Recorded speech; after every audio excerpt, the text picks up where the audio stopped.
As we all know, English pronunciation and spelling don't always go hand in hand, and often what we see written is not what we hear, and this applies to words like try, dry, and street, where we hear different sounds from what we would expect to be a simple combination of tr, dr, and str.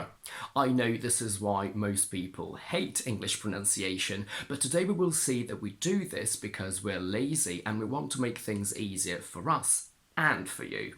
This is Sam and welcome to Englogic. The reason why we tend to pronounce this word not as try but try, and this not as dry but dry, has to do with the letter R, or rather the sound R. And before we get into that, here you have two videos on why we need the letter R in English in the first place.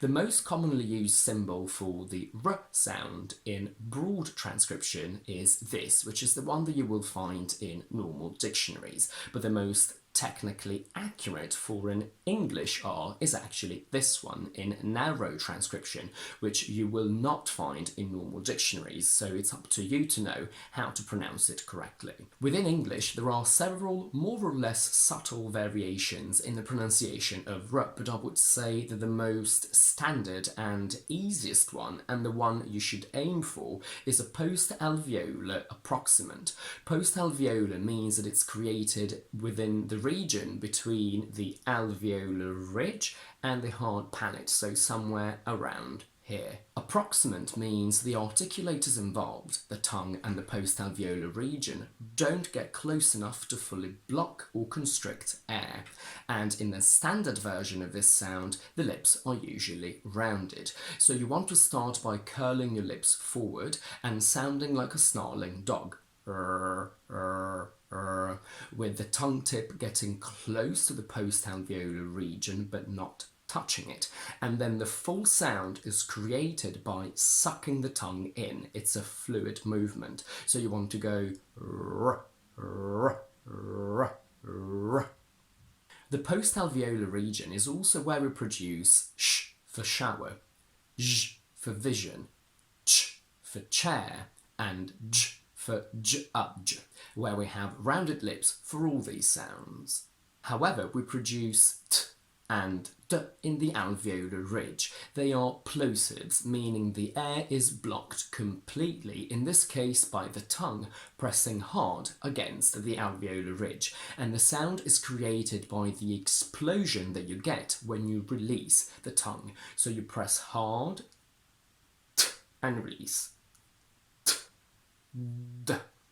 The only difference between t and d is that t is voiceless, so there is no vibration in the vocal cords, and d is voiced. I have a whole video on this terminology over here.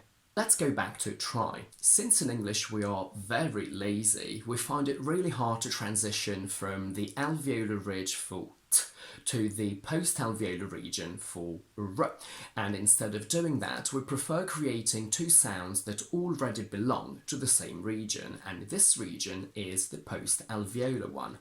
As you can physically see, the sound that transforms t into a post-alveolar one is ch, which is why we say try, train, trump, trip, tread.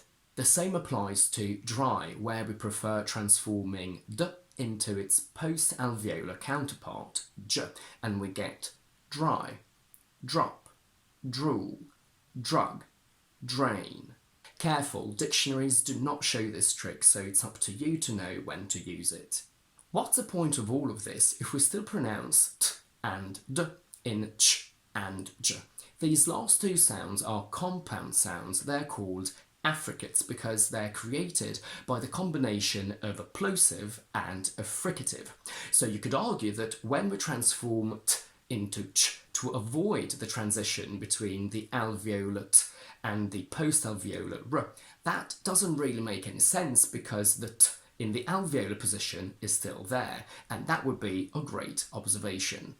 Ch is created through a very quick movement from t to sh, to sh, to sh, ch, ch, ch, ch, ch, ch, ch, ch, ch, ch. So although this affricate is indeed created with a combination of an alveolate and a post-alveolar sh, the movement is so quick and fluid that your brain and mouth see it and feel it as one single sound, completely different from a single t and a single sh, which is why it's still easier and it still makes sense to say ch and ch before r. Whilst all of this happens inside the same word, it doesn't happen between words. When we connect that and rat, we can't say that's rat. We must use a glottal stop, which you can find more about over here. So we say that rat. We don't say my dad runs every morning. We say my dad runs every morning. Back to try and dry. Is it wrong not to say ch and j? So is it correct to simply say try and dry?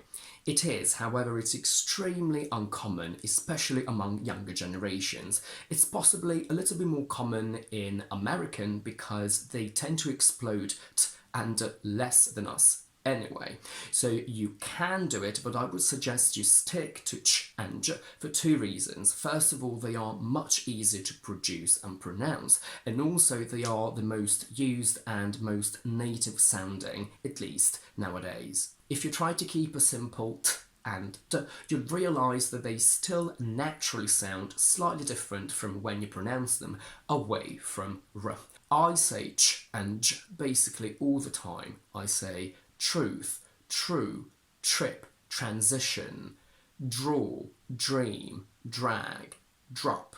What I say and what seems to be the most common way of pronouncing these words is s, ch, r, str, street, stress, strop, strand, strong, Australia. However, some accents, and some people rather, take it a step further and say sh, ch, r, str. So they say street, stress, strong, Australia. In England, I think it's fairly typical of the Cockney accent, but it also happens in America. Although this second version of STR exists and is correct, it's not the most common and standard, so I would suggest you do not actively try to learn it. It's just good for you to know that it exists so you can recognise it if you hear it. This is something I've noticed in myself, and I don't really know whether there's a scientific rule or reason behind it. But in words with STR preceded by N, I've noticed that my str is not as strong as it would be in street. So I interchangeably say construction and construction, where I remove the ch completely. If you're a native speaker, let me know how you pronounce it and if you've ever noticed a difference there. And that's it for today. If you like this video, please don't forget to give it a thumbs up and subscribe to my channel down below. And do let me know in the comments if you have any questions or observations about this topic. In the meantime, I will see you next Tuesday with another explanation video.